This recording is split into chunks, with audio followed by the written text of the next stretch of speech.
Hola, ¿cómo están? Soy Nuri Fernández de La Caracola y bueno, mi pregunta es una pregunta que tiene que ver con el tema de la propagación tan acelerada que estamos viendo de la pandemia. Entonces, en este momento, pues, hay más de 5 millones de casos, más de 50 millones de casos en el mundo y más de, 300,000 personas casi que ya han lamentablemente fallecido. Entonces, si vemos las cifras de ascenso en Europa y en otros lugares, la pregunta que surge es la siguiente: si comparamos con los efectos de la pandemia de la influenza española, mal llamada española porque la llamaban así, porque España era el único país que informaba porque no estaba en la guerra, pero en realidad no tiene nada que ver con España, surgió en Estados Unidos. Pero de esta gripe de hace 100 años, vemos que esta gripe empezó primero concentrándose en los grandes centros urbanos y en las instalaciones militares, luego se propagó hacia las zonas indígenas, hacia las zonas alejadas, y mi pregunta es, ¿este efecto de concentración y dispersión fue seguido después de una propagación y una extensión tan grande como la que estamos viendo ahora? Es decir, ¿a qué se debe una propagación tan grande? Esa sería la primera parte de la pregunta. Y la segunda, ¿por qué en este momento de propagación tan grande ha disminuido notablemente la mortalidad? Cómo no. Gracias Nuri por estas preguntas que son vigentes en cada etapa, en cada momento de la pandemia de COVID-19, y la comparación o la referencia histórica más cercana que el mundo tiene de un fenómeno de esta naturaleza es precisamente la mal llamada influenza española, desde luego fue una pandemia de influenza que ocurrió en 1918 y 1919 y se extendió de hecho hasta 1922, dicho sea de paso, con distintas olas de intensidad epidémica. El fenómeno de entonces causó, según se ha estimado, desde luego el mundo tenía otro tipo de recursos para realizar vigilancia epidemiológica, no existían computadoras, no existían sistemas electrónicos de información, los sistemas de vigilancia epidemiológica no estaban organizados como lo están hoy, y a pesar de ello se estima que hubo 20 millones de defunciones. Estamos hablando de 1918, 20 millones de defunciones y varias cientos de millones de casos. La gran mayoría quedaron no registrados. Ese es el tamaño de lo que se vivió en 1918-19. Es posible, no quisiera que se interprete lo que acabo de decir como un dato histórico constatable, como una predicción del tamaño de la mortalidad que podría causar COVID-19. Por favor, que no se interprete así. Si alguien lo interpreta, es bajo su responsabilidad. Aquí queda constancia que han alertado que no se interprete de esa manera. ¿Por qué razón? Y aprovecho para contestar el tema de la mortalidad. Porque hoy tenemos recursos tecnológicos de atención médica que no existían en 1918. El más importante probablemente es la ventilación mecánica. Y aprovecho para comentar, para quien ha estado escuchando estas 256 conferencias de prensa y otras complementarias, y ha oído el tema de los ventiladores mecánicos, seguramente a estas alturas la gran mayoría de las personas que escuchan o ven esta conferencia saben que un ventilador mecánico es un aparato especializado de atención médica que consiste básicamente en una bomba de presión o de volumen de aire y en la que se concentra oxígeno, porque hay una toma de oxígeno, una manguera que va a una provisión específica de oxígeno, se mezcla con aire y esto se pone en los pulmones de una persona a través de un tubo llamado cánula. Y esta cánula es literalmente un tubo de un material plástico que se introduce generalmente por la boca, a veces por la nariz en algunos casos, pero generalmente por la boca, y por la boca llega a la faringe, que es la parte alta de la garganta, y después a la laringe y después a la tráquea, la primera porción de la tráquea.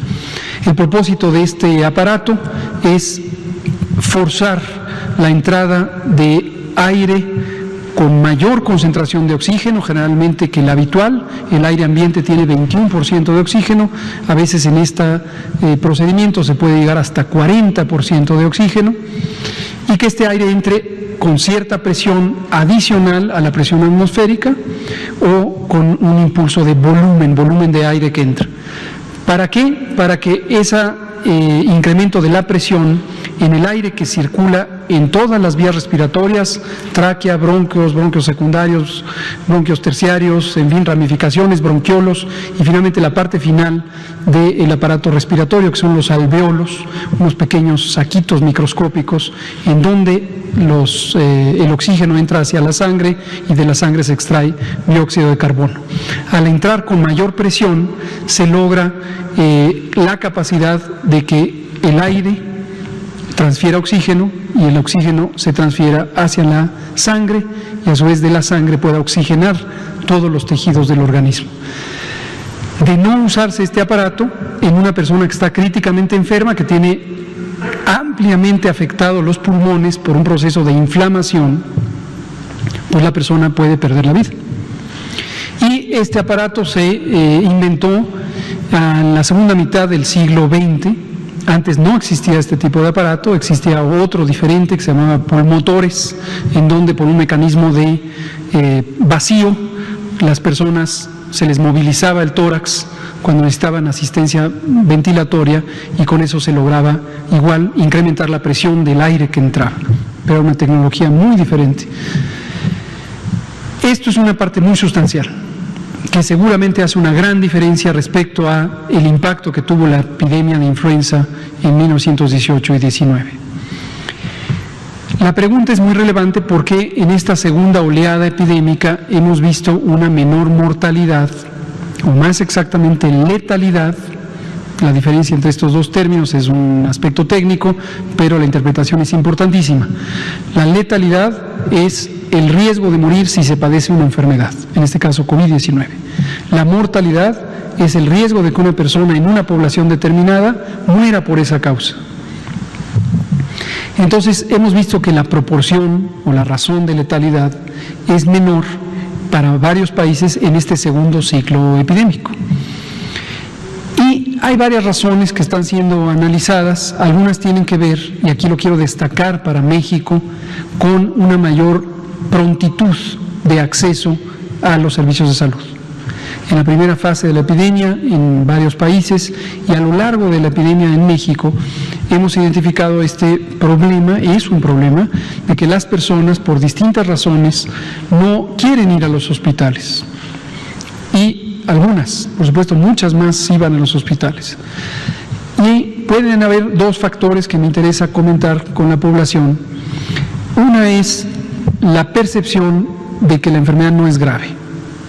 Llega el primer día, se padece los síntomas, fiebre, tos, dolor de garganta, dolor de cabeza, malestar general, y las personas dicen, debe ser un resfriado, una pequeña gripa, y entonces dejan pasar un día y no sienten otro problema, dejan pasar 2 días y no sienten otro problema, dejan pasar 3, 4 días y no sienten un problema, hasta que súbitamente, quizá al 4º o 5º día, no pueden respirar, tienen enorme cansancio, y este cansancio se explica porque tienen una concentración de oxígeno muy limitada en la sangre. En la sangre habitualmente debe haber por arriba del 93% de concentración de oxígeno y por debajo del 90% es ya preocupante. Y hay personas que llegan a tener 60% de oxigenación, bajísimo, y apenas empiezan a detectarlo.